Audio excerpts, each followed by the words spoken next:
Palavra da Verdade, com Hernandes Dias Lopes. Irmãos queridos, nós vamos abrir a Palavra de Deus no livro do profeta Isaías, capítulo 40, e nós faremos a leitura dos versos 12 até o verso 31. Profeta Isaías 40, versos 12 a 31.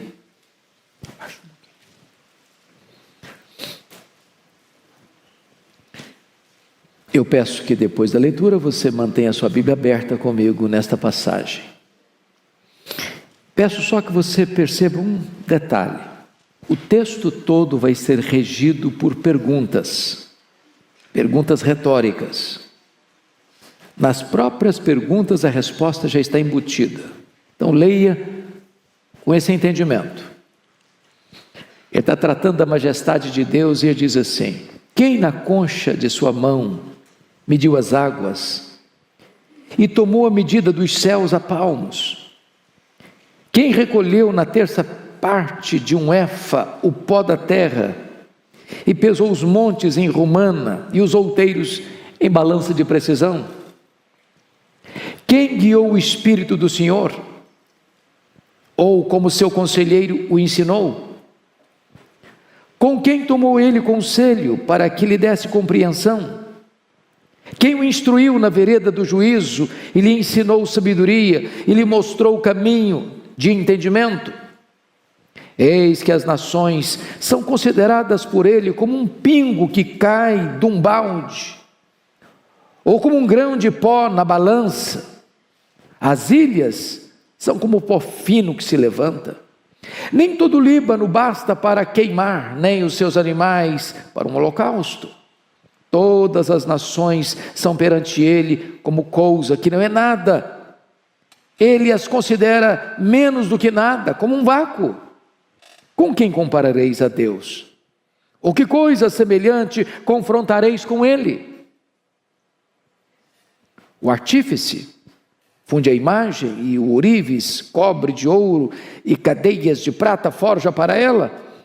O sacerdote idólatra escolhe madeira que não se corrompe e busca um artífice perito para assentar uma imagem esculpida que não oscile.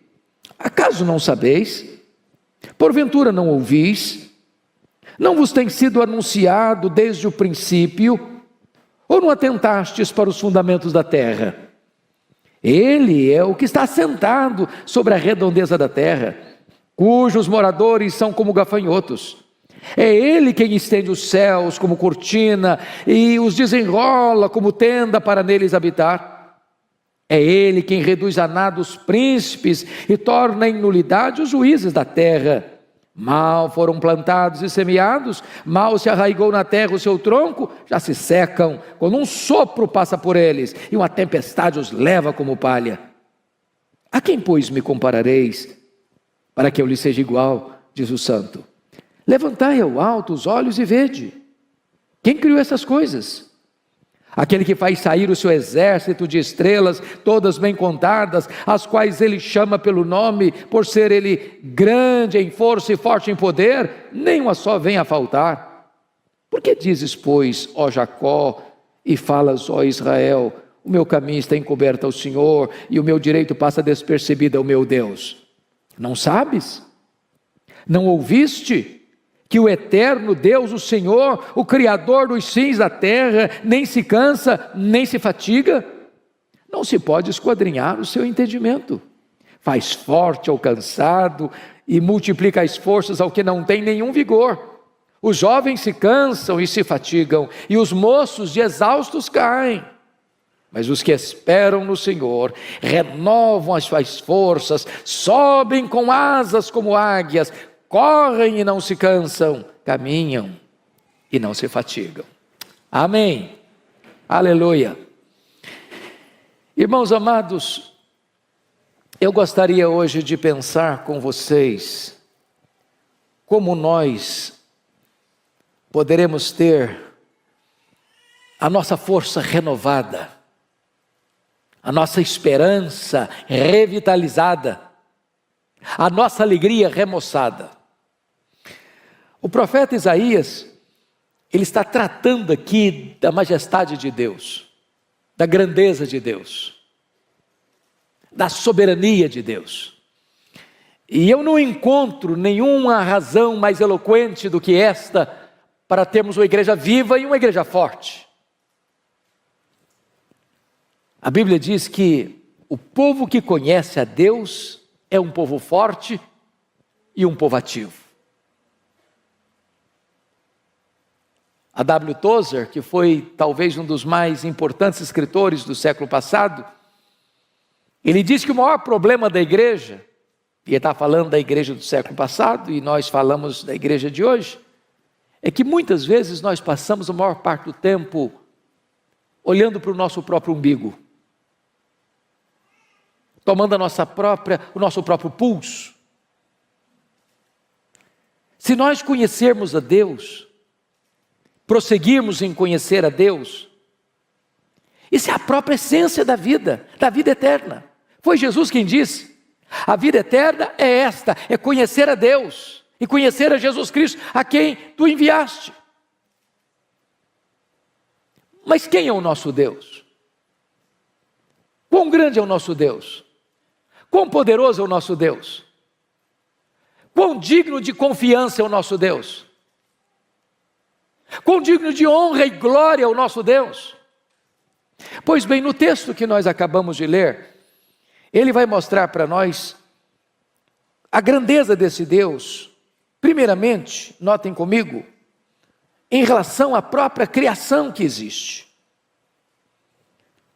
Notem, por favor, o versículo 12, o que está escrito: quem na concha da sua mão mediu as águas e tomou a medida dos céus a palmos? Quem recolheu na terça parte de um éfa o pó da terra e pesou os montes em romana e os outeiros em balança de precisão? Ele está usando uma linguagem poética, mas ele está usando uma figura para nós incompreensível.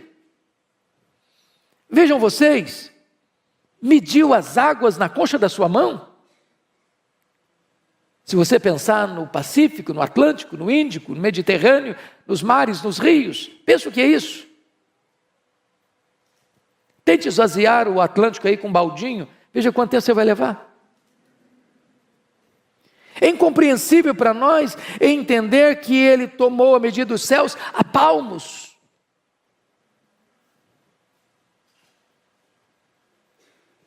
Mas qual a extensão dos céus? Os cientistas não sabem dar uma resposta. Eles não têm essa resposta. Porque na verdade isso é uma matéria em aberto. O que nós sabemos é que este universo que ele mediu a palmos não é infinito, porque a infinitude é atributo exclusivo de Deus. Mas se conhece, se sabe hoje que o nosso universo tem mais de 93 bilhões de anos-luz de diâmetro. Se você voasse na velocidade da luz, 300 mil quilômetros por segundo, você demoraria mais de 93 bilhões de anos para ir de uma extremidade à outra, e ele mediu tudo isso a palmos. Ele vai dizer que ele recolheu na terça parte de um éfa, não foi num éfa inteiro não. Na terça parte de um éfa, o pó da terra. E pesou os montes em romana e os outeiros em balança de precisão. É incompreensível isso para nós.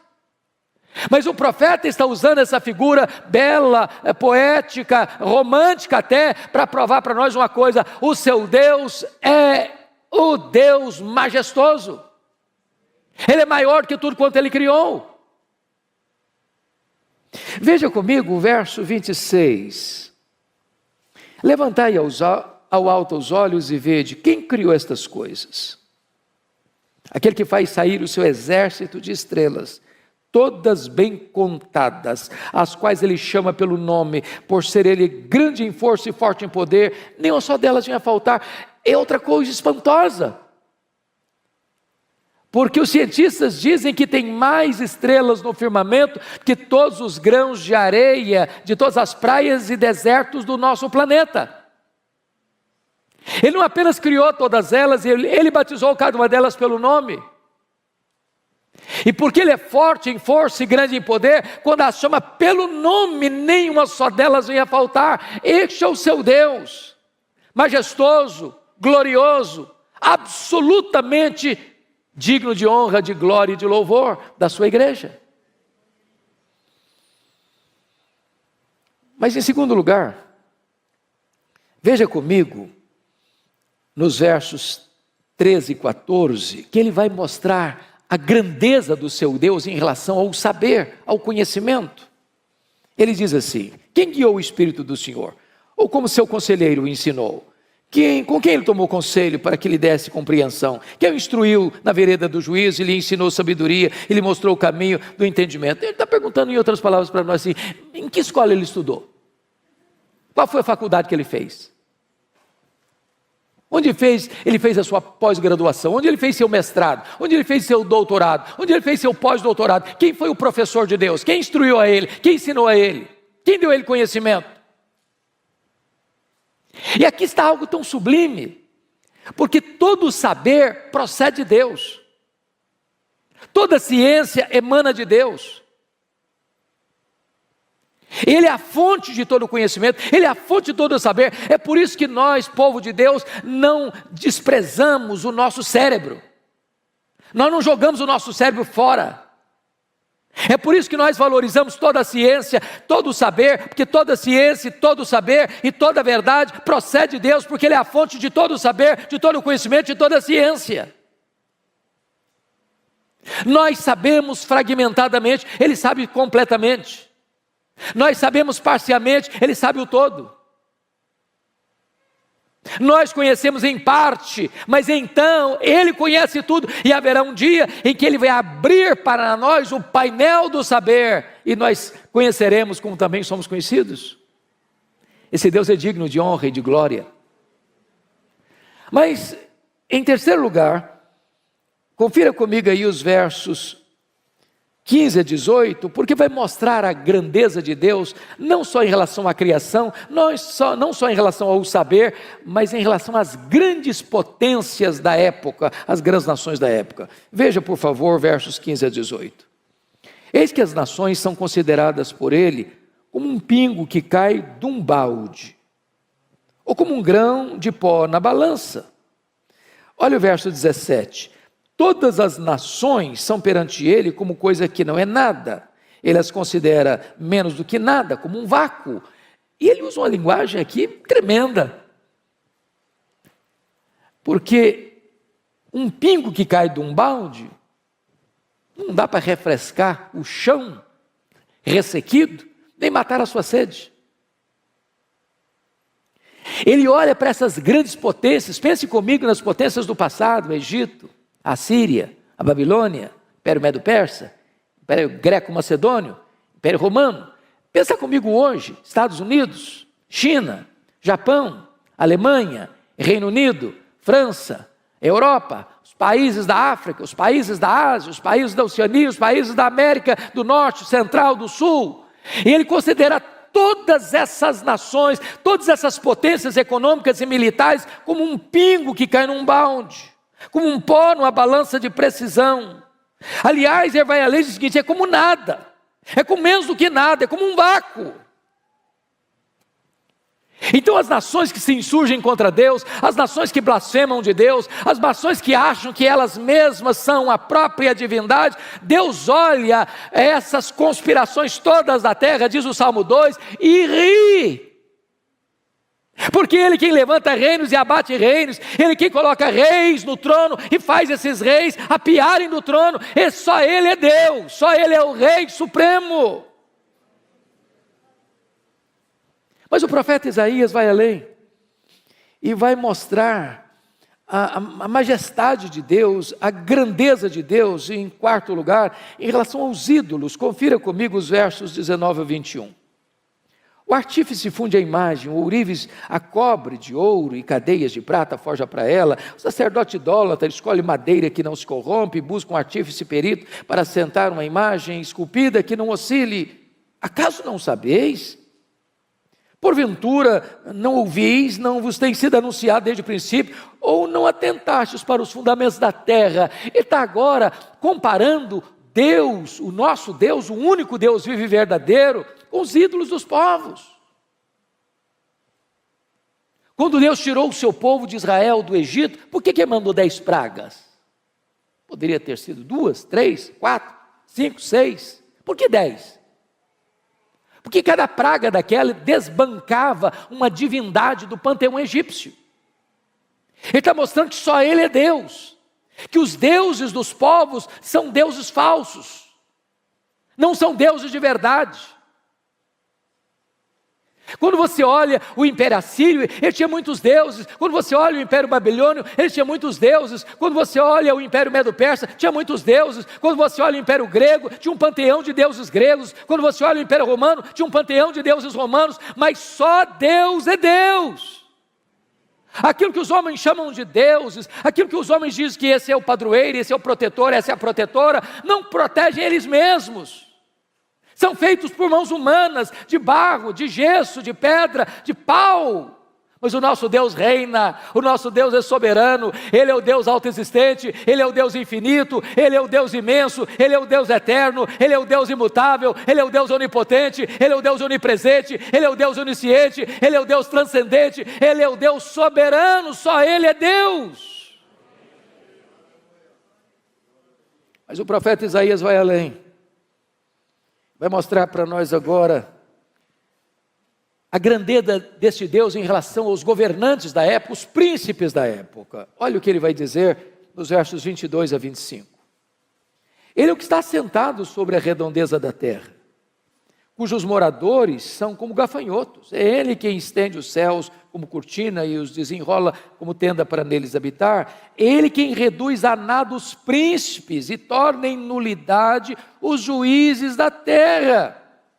Mal foram plantados e semeados, mal se arraigou na terra o seu tronco, já se secam quando um sopro passa por eles, uma tempestade os leva como palha. Onde está a soberba dos faraós? Onde está Senaqueribe? Onde está Nabucodonosor? Onde está Ciro o Grande? Onde está Dario I? Onde está Alexandre o Magno? Onde estão os Césares de Roma? Onde está Júlio César? Onde está César Augusto? Onde está Tibério César? Onde está Calígula? Onde está Cláudio? Onde está Nero? Onde está Domiciano? Onde está Décio? Onde está Diocleciano? Onde estão os grandes imperadores? Onde estão os grandes reis? Eles sobem ao poder, eles descem ao poder, a flecha da morte os atinge lá nos seus palácios, mas o nosso Deus reina, o nosso Deus reina, o nosso Deus reina, só Ele é Deus. E agora, o profeta Isaías vai mostrar para nós as implicações disso. Porque se eu creio nesse Deus, que é soberano, que é majestoso, isso tem implicações. Tem implicações. Então vejam comigo como é que Isaías vai aplicar isso no verso 27. Porque, pois, dizes, ó Jacó, e falas, ó Israel, o meu caminho está encoberto ao Senhor, e o meu direito passa despercebido ao meu Deus. Aí você começa a perceber que as próprias queixas do povo tinha a ver com o fato, o povo não estava conhecendo o seu Deus. Aliás, lá no começo do livro, Isaías diz que o boi e o jumento conhecem o seu dono. Mas o povo de Israel não estava conhecendo o seu Deus. Se nós não conhecermos a Deus, irmãos, nós seremos um povo fraco, tímido, acovardado. Nos assustaremos com qualquer barulho produzido pelos homens. E aí o profeta pergunta assim: por que dizes, ó Jacó, e falas, ó Israel, o meu caminho está encoberto ao Senhor, o meu direito passa despercebido ao meu Deus? Nota que são duas queixas graves contra Deus. A primeira delas é que Deus não está notando o que está acontecendo. A segunda é que Deus é injusto. Porque se o meu caminho está encoberto ao Senhor, porque não é onisciente, É porque não sabe, é porque não vê, é porque ele é limitado.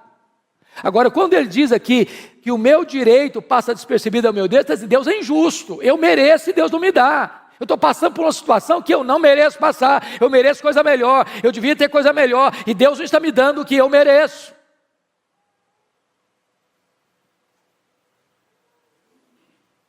Aí o profeta responde assim, verso 28, não sabeis, não ouviste, ou não sabes, não ouviste, que o eterno Deus, o Senhor, o Criador dos fins da terra, nem se cansa, nem se fatiga, não se pode esquadrinhar o seu entendimento. Então, quer dizer uma coisa para você, Deus não fica lá no céu esfregando as mãos, Deus não é pego de surpresa, Deus não fica em apuros, Deus não está lá sem saber o que fazer com a pandemia, Deus não está lá sem saber o que fazer com os dramas que você está vivendo. Ele é Deus, ele não fica cansado, ele não fica fatigado, ele não fica em apuros, ele não fica contra a parede.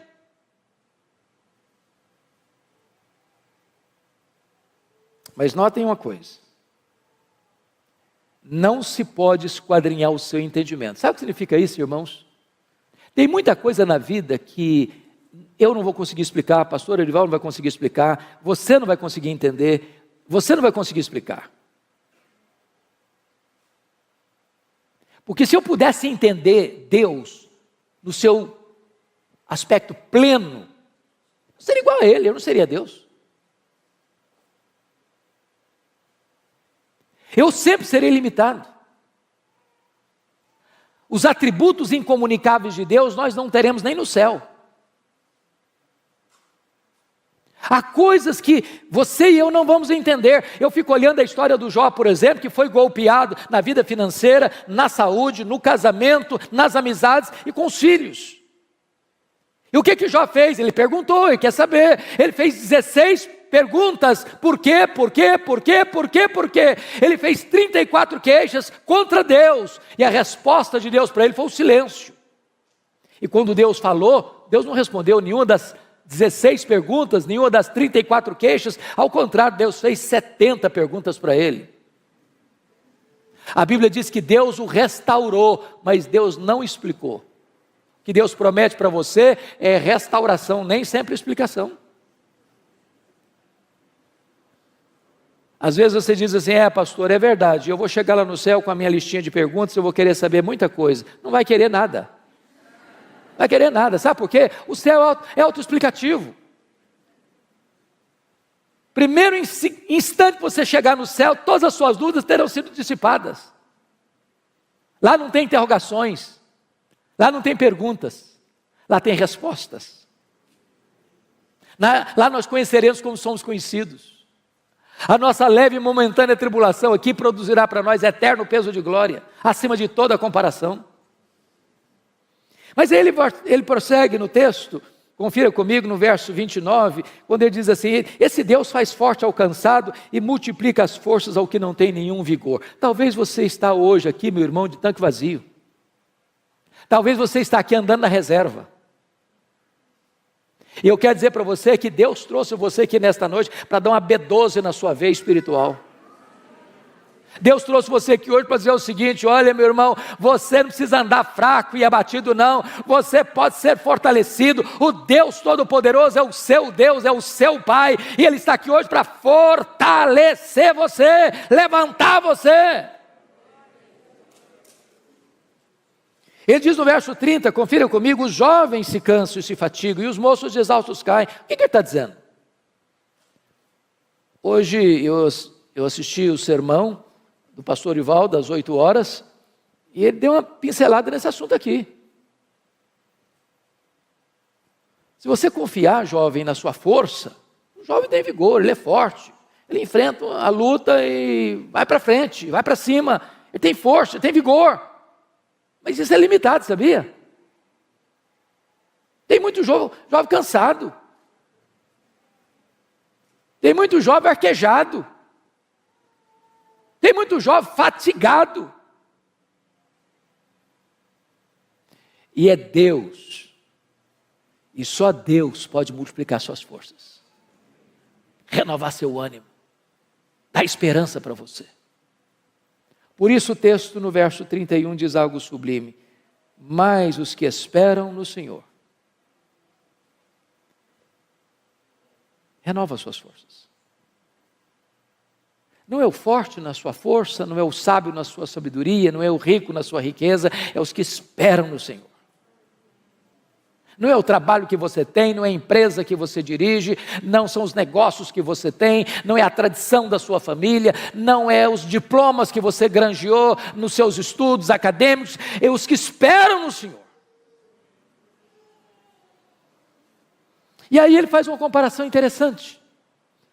Os que esperam no Senhor renovam as suas forças, sobem com asas como águias, correm e não se cansam, caminham e não se fatigam. E eu fico sempre curioso quando leio isso aqui, porque eu li alguns livros de oratória, alguns livros de retórica, e quase todas as obras que eu li, se não todas, nesta área, diz que um discurso precisa terminar lá em cima e não lá embaixo. E se você e eu fôssemos o escritor desse versículo aqui, talvez seguindo as leis da retórica, da oratória, nós mudaríamos os verbos. Nós leríamos assim: os que esperam no Senhor caminham e não se fatigam, os que esperam no Senhor correm e não se cansam, os que esperam no Senhor sobem com asas como águia. Não é assim? Corre, anda, corre e voa. Só que o profeta bota não em grau ascendente, mas em grau descendente. Por quê? Muito provavelmente, porque as nossas forças são drenadas, desidratadas, não é nas poucas vezes que nós voamos, nem nas algumas vezes que nós corremos. Tem muita gente que não consegue correr mais, o joelho não deixa. Me too. Mas às vezes a gente fica estressado, cansado, esgotado, é na dinâmica da vida do andar, é a rotina da vida. Levar filho para a escola, pegar filho da escola, levantar cedo e ir para o trabalho, voltar do trabalho para casa, domingo após domingo vir para a igreja, voltar da igreja para casa. Essa rotina do andar esgota você. E Deus é poderoso hoje aqui para renovar-nos, enquanto voamos, enquanto corremos, enquanto caminhamos. Mas aqui eu queria aproveitar, amanhã é feriado, Marival vai me dar um desconto, e eu queria olhar por que ele compara com a águia. Os que esperam no Senhor renovam as suas forças como águia, sobem com asas como águia. Por que ele está usando a figura da águia? Por que ele está nos trazendo esse tipo da águia? Primeiro, porque no mundo inteiro, irmãos, a águia é símbolo de otimismo, de força, de garra. E eu queria falar para você que se você espera no Senhor, você precisa ter um otimismo indestrutível. Crente não pode ser desanimado, crente não pode ser pessimista, crente não pode ficar puxando para trás. Crente não pode ficar olhando a vida de óculos escuros. Nós somos como a águia. Há pouco tempo, quer dizer, não, pouco tempo relativo, alguns anos, entrou no meu gabinete uma mulher chorando muito. E quando ela acalmou, eu disse: filha, o que está acontecendo? Ela disse: pastor, eu estava saindo de casa para vir para cá, e a minha vizinha pulou do 10º andar do apartamento dela, do prédio dela, se esborrachou no asfalto. E eu perguntei: mas que conexão tem isso com a sua vinda aqui? Ela me disse: é porque eu estou querendo fazer a mesma coisa, mas não tenho coragem. Eu falei: mas por que você quer se matar? Ela me respondeu: porque eu sou um problema. Eu perguntei: mas por que você acha que você é um problema? Porque o meu pai sempre me disse que eu era um problema. Aí eu saí de casa para me casar com o primeiro pretendente. Falei: o que aconteceu? Meu marido dizia as mesmas palavras do meu pai: você é um problema. Pastor, eu sou um problema. Falei: mas o que você fez? Falei: eu me divorciei dele, me casei de novo. Falei: o que aconteceu? O segundo marido dizia que eu era um problema. Falei: e daí? Falei: eu me divorciei dele, casei a terceira vez. Falei: o que está acontecendo? O meu terceiro marido me disse que eu sou um problema. Pastor, eu sou um problema, eu não mereço mais viver, eu não posso mais viver, eu quero me matar. Eu senti compaixão por aquela mulher e disse para ela 3 coisas. Ela é uma mulher cristã, membro de uma igreja evangélica. Eu disse: filha, 3 coisas eu preciso lhe dizer. Primeiro, você não é o que as pessoas dizem que você é. Segundo, você não é o que você pensa que você é. Terceiro, você é quem Deus diz que você é. Quem você é? Você foi criado à imagem e semelhança de Deus. Você é amada por Deus. Deus amou você e deu o seu filho para morrer em seu lugar. Você é a menina dos olhos de Deus. Nunca olhe para você e despreze você, que quando você despreza o projeto, você está desprezando o projetista. Valorize, porque você tem valor em Cristo. Em Cristo você é precioso, você é preciosa. Então lute pela sua vida, em vez de desistir dela. Mas ainda, irmãos, em segundo lugar, se nós somos como a águia, isso nos ensina uma segunda lição, o princípio da piedade progressiva. Diz os estudiosos que a águia sempre gosta de voar alto, alto, alto, sempre um pouquinho mais alto. O que significa isso se somos como a águia? Significa que o crente não pode ficar de altos e baixos, de avanços e recuos, em zigue-zagues na vida. Temos que voar alto, viver altaneiramente, pensar nas coisas lá do alto. Nós somos cidadãos dos céus. Aqui nós estamos como peregrinos e forasteiros. Aqui não temos casa permanente. Aqui não está o nosso lar permanente. Aqui não está a nossa pátria permanente. Nós somos testemunhas aqui, mas estamos a caminho da glória. Há uma outra ave que não consegue voar bem, sabia? Os voos são curtos, são baixos e desastrosos. É o pelicano. Mas sabe por que o pelicano não sabe voar alto, não consegue voar alto? É porque tem um papo muito grande. Sabe por que alguns crentes não conseguem voar alto? Tem um papo muito grande. Gente ensimesmada, gente narcisista, gente egoísta, gente que se sente um gigante quando não passa de um pigmeu. Mas a águia nos ensina uma outra coisa impressionante, é o princípio da dependência de Deus, total. Se você já viu uma fotografia, ou já viu uma águia de perto, ou uma fotografia bem feita, ou um desenho bem feito, você vai perceber que a águia tem as asas enormes, aparentemente desproporcionais ao tamanho do corpo. E por quê? Certamente não foi um cochilo do Criador, não foi um erro anatômico de Deus. A águia tem as asas tão grandes, sabe por quê? Porque ela faz voos muito altos e muito longos. Então a águia não fica ruflando as suas asas como um beija-flor. Ela chega lá nas alturas, aplana as asas e deixa que o vento a carregue. Se nós quisermos vitória na nossa vida espiritual, não é na força do braço, não é na força do nosso conhecimento, não é na autoconfiança. A Bíblia diz: não é por força, não é por poder, é pelo meu Espírito, diz o Senhor dos Exércitos. A Bíblia nos fala da plenitude do Espírito Santo. Nós temos que ser levados pelo vento do Espírito, para termos uma vida sublime, altaneira, para a glória de Deus. Mas, amados irmãos, os estudiosos foram olhar a águia e descobriram uma coisa aqui impressionante. A águia tem a capacidade lá nas alturas, a 1000 metros, olhar lá embaixo e ter clareza do alvo. E ela faz um voo como uma flecha para atingir o seu alvo. Quando foram pesquisar sobre isso, descobriram que nós temos na nossa retina um dispositivo chamado de fóvea, que nos dá a capacidade de olhar um quadro geral e nos concentrar num quadro específico. como se eu estivesse olhando para o Arival, pastor Arival, mas não perdendo de vista o auditório. A capacidade que eu tenho de tirar um close do rosto dele sem perder vocês, é que eu tenho na minha retina esse dispositivo chamado fóvea. A águia, os estudiosos descobriram, ela tem 3 fóveas.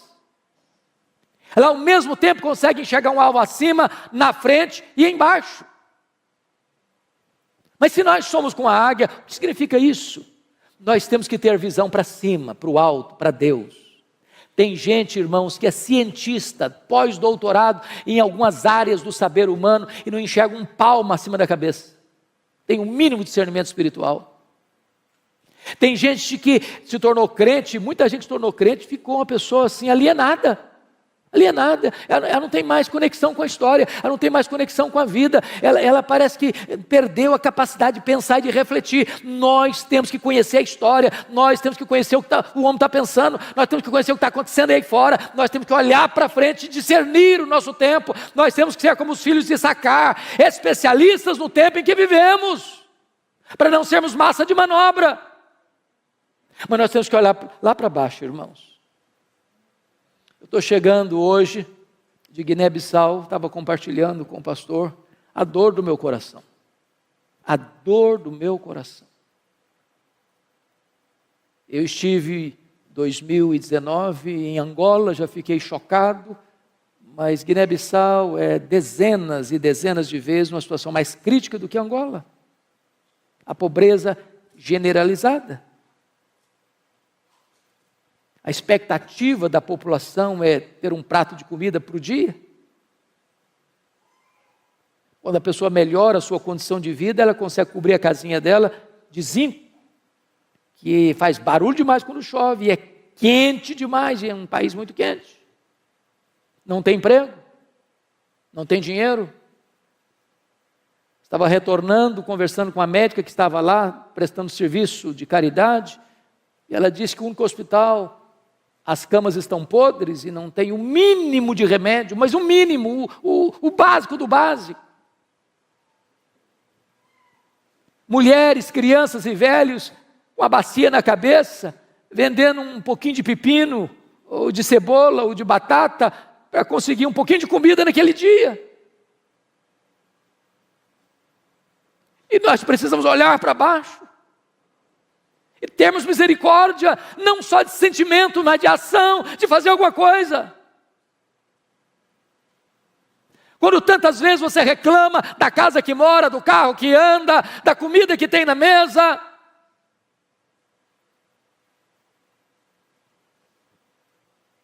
Mas ainda, irmãos, me permita 2 coisas para encerrar.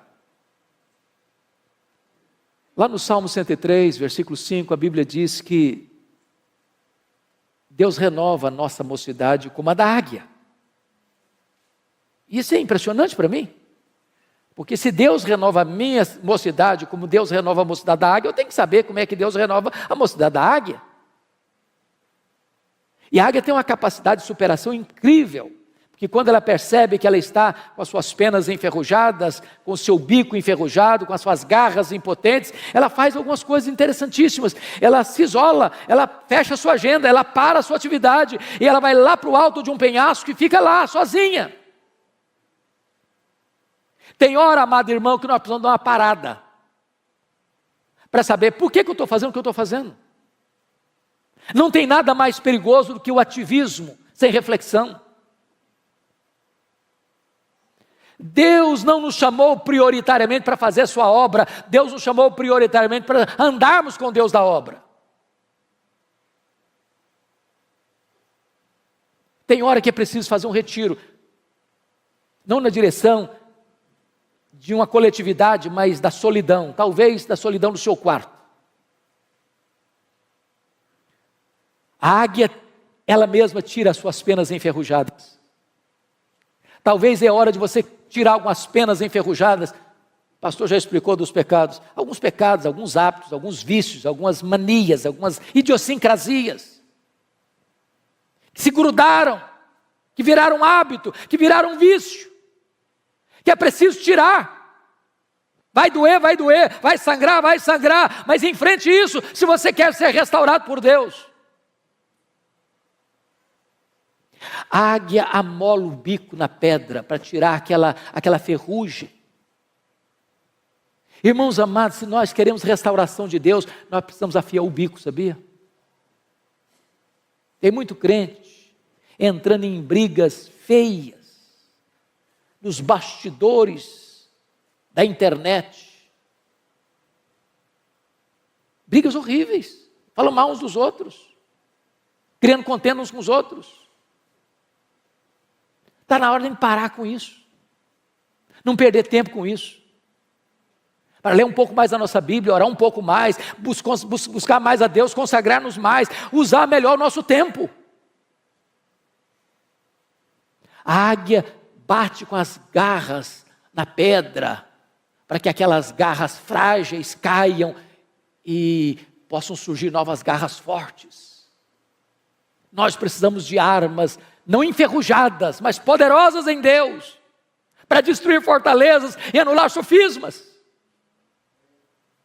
Quando a águia termina todo esse processo, daqui a pouco ela vai se remoçando, as penas vão nascendo, o bico vai nascendo, as garras vão nascendo, e ela sai de lá completamente remoçada para dar início novamente às suas atividades. Mas eu quero concluir, porque está escrito lá em Jó, talvez se você pudesse conferir comigo, Jó capítulo 39, e esse é um dos textos mais incríveis da Bíblia, versículo 27 e 28, está escrito assim, Jó 39, 27 e 28. Ou é pelo teu mandado que se remonta a águia e faz alto o seu ninho, habita no penhasco, onde faz a sua morada, sobre o cume do penhasco, em lugar seguro. Olha que lição, se nós somos como a águia. A águia coloca o ninho dos seus filhos no alto dos penhascos, longe dos predadores. Meus irmãos, se existe uma geração que tem predador de criança, é a nossa geração.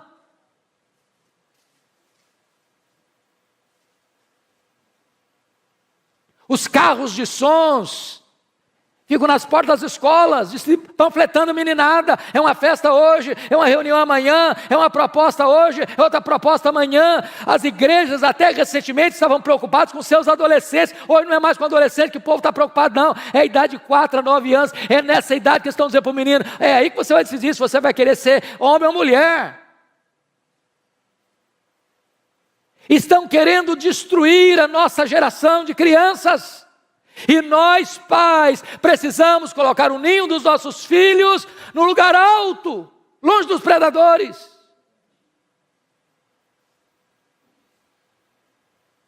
Agora vá comigo para Deuteronômio 32:11, porque tem outra lição importante lá, sobre a águia, essa questão do cuidado da família. 32:11, está escrito o seguinte: como a águia desperta a sua ninhada e voeja sobre os seus filhotes, estende as asas e tomando-os, os leva sobre elas. O que ela está querendo dizer aqui? O que é isso aqui? Quando os filhotes da águia, lá no alto dos penhascos, está na hora de sair do ninho, está na hora de começar a vida, o que ela faz? Ela vai lá em cima e começa a voar em cima do ninho. Sabe o que ela está dizendo para os filhotes? Olha para mim, faça o que eu faço, siga o meu exemplo. Nós ensinamos mais os nossos filhos com exemplo do que com palavras, porque os nossos filhos nos veem mais do que nos escutam.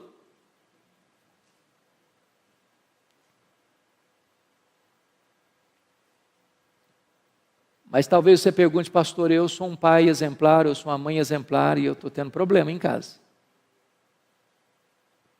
Eu admito isso. Às vezes a gente tem que pegar mais leve com alguns pais. Porque eu vejo um Samuel tendo filhos complicados. Eu vejo um Davi tendo filhos complicados. Eu vejo um rei Ezequias tendo um filho muito complicado. Mas o que a águia faz quando os filhos não querem seguir o exemplo? Ela vai lá no ninho, tira o capim macio, deixa só os espetos. Tem hora que a única linguagem que os filhos vão entender é a linguagem da disciplina. Por favor, não entenda que eu estou falando de espancar filho, de agredir filho. de achatar a autoestima do filho, não é isso que eu estou falando. Mas todo filho, toda filha precisa de disciplina. Disciplina é um ato responsável de amor. Todo filho, toda filha precisa de limites. Que horas vai sair? Aonde vai? Com quem vai? O que vai fazer? Que hora volta? Filhos sem limites vão ser o desgosto dos pais. Mas alguém pergunta, pastor, e se os filhos nem a disciplina aceitam e se recusam a ser corrigidos? O que se faz? A águia toma uma atitude radical. Ela arranca o filho do ninho e joga no espaço. Filhote que nunca voou, não sabe voar, vai dando cambalhotas. E ela deixa, até fazer o que ela faz aqui. Estende as asas, tomando-os, os leva sobre ela. E ela faz isso uma, faz isso duas, faz isso 5, faz isso 10 vezes, até que o filhote aprende a voar sozinho. A lei da águia é esta: meu filho precisa ser meu discípulo. Eu não desisto dos meus filhos. Eu não abro mão dos meus filhos. Aqui está um princípio espiritual. Não abra mão dos seus filhos. Não desista de seus filhos. Você não gerou filho para a morte, você não gerou filho para o cativeiro, você não gerou filho para povoar o inferno. Seus filhos são herança de Deus. Lute por eles, chore por eles, ore por eles, jejue por eles, não desista deles. Mas eu encerro aqui, contando para vocês um fato que marcou minha vida, quando li essa história, há muitos anos. Aconteceu no Rio de Janeiro. Uma escola militar, de orientação militar, filho de um militar. Esse menino chamava Netinho.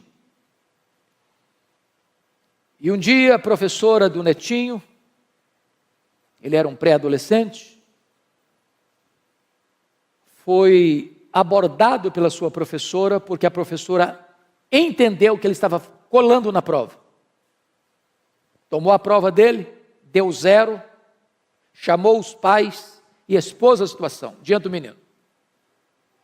Os pais ficaram muito aborrecidos com o filho, o menino muito envergonhado. Na volta para casa, o Netinho disse: papai e mamãe, eu posso explicar o que aconteceu? Os pais disseram: não, nós estamos com vergonha do que você nos fez passar, você não tem o direito de falar conosco. E o menino murchou, encolheu, rendido a uma grande tristeza. Passou uma semana: papai e mamãe, posso falar com vocês? Não, você não tem o direito de falar conosco.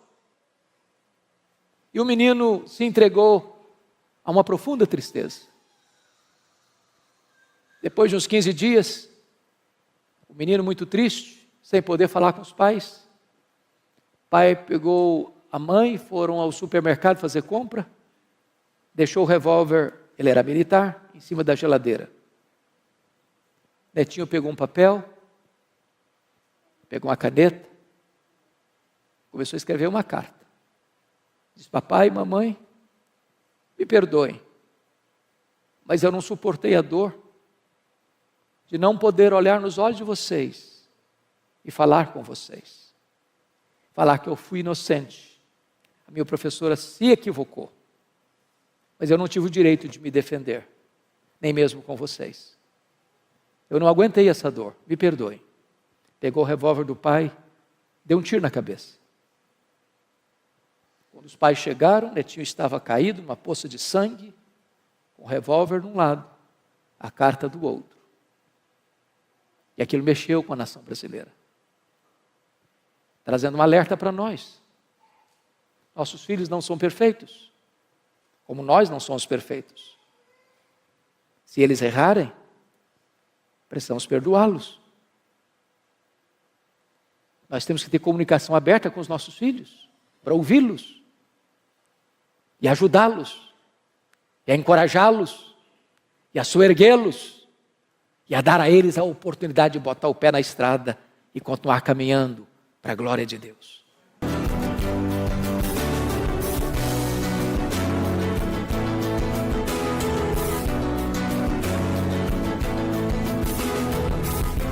Palavra da Verdade, com Hernandes Dias Lopes.